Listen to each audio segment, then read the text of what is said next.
नमस्कार, मी शिल्पा। आज 8 मार्च म्हणजे जागतिक महिला दिन केवळ शुभेच्छा देण्याचा दिवस नाही तर विचार करण्याचा दिवस आहे। आज स्त्री चूल आणि मूल या चौकटी बाहेर पडून आकाशाला गवसणी घालते।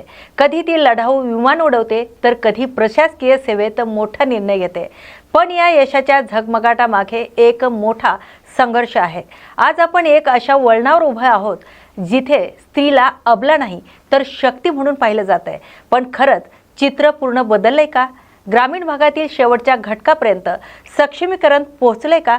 आजच्या विशेष रिपोर्टमध्ये आपण आढावा घेणार आहोत स्त्रियांच्या संघर्षाचा, त्यांच्या प्रगतीचा आणि भविष्यातील आव्हानाचा।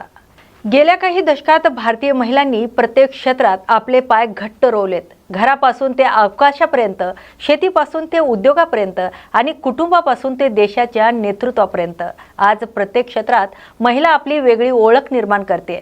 शिक्षणामुळे आलेली वैचारिक प्रगती आणि आर्थिक स्वावलंबन यामुळे स्त्रिया आता घराचे निर्णय घेण्यामध्ये महत्त्वाची भूमिका बजावतात। बचत गटाच्या माध्यमातून ग्रामीण अर्थव्यवस्थेला स्त्रियांनी जी गती दिली आहे ती वाखण्याजोगी आहे। पण आजही ग्लास सिलिंग सारख्या समस्या आहेतच। समान कामासाठी समान वेतन, कामाच्या ठिकाणी सुरक्षितता आणि घर करिअर यांचा समतोल राखताना होणारी ओढताण यावरही अजूनही ठोस काम होणं गरजेचं आहे।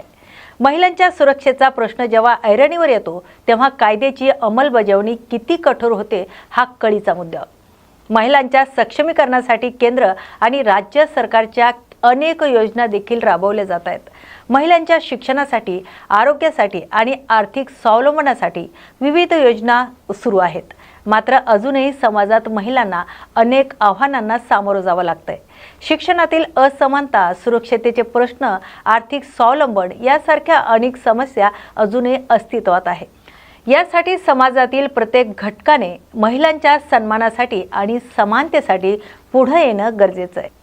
आजच्या डिजिटल युगात स्त्रियांनी सोशल मीडियाचा वापर करून स्वतःचं ब्रँड उभं केलंय।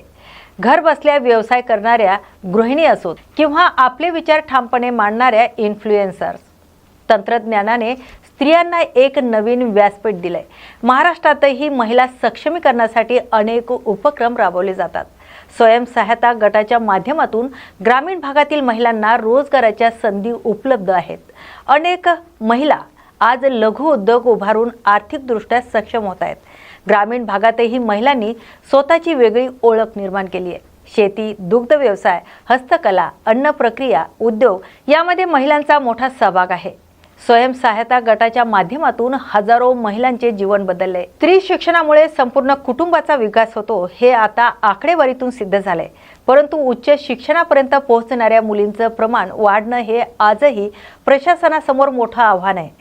आज महिला प्रत्येक क्षेत्रात यशस्वी होत असल्या तरीही त्यांचा संघर्ष अजूनही संपलेला नाही। समाजातील समान संधी, सुरक्षितता आणि सन्मान मिळाल्यास महिला आणखी मोठं यश मिळवू शकतात। महिला दिन हा केवळ एक दिवस साजरा करण्याचा नसून महिलांचा अधिकार आणि सन्मानासाठी सातत्याने काम करण्याची आठवण करून देणारा दिवस आहे। शेवटी महिला सक्षमीकरण म्हणजे केवळ हक्क मिळवणे नव्हे तर समाजात माणूस म्हणून सन्मानाने जगण्याची संधी मिळवणे होय। स्त्रीला कोणाच्याही मदतीची गरज नाही, गरज आहे ते तिला अडवणाऱ्या बेड्या तोडण्याची। आजच्या या विशेष दिनानिमित्त आपण केवळ घोषणा न देता आपल्या घरातील आणि समाजातील प्रत्येक स्त्रीला तिच्या स्वप्नाचा पाठपुरावा करण्यासाठी पोषक वातावरण देऊया। जेव्हा एक स्त्री प्रगत होते तेव्हा समाज आणि देश आपोआपच प्रगतीपथावर जातो। प्रहार असो वा कौतुक, स्त्रीचा सन्मान हा संस्कृतीचा आधार आहे। जागतिक महिला दिनाच्या तुम्हा सर्वांना पुन्हा एकदा मनपूर्वक शुभेच्छा।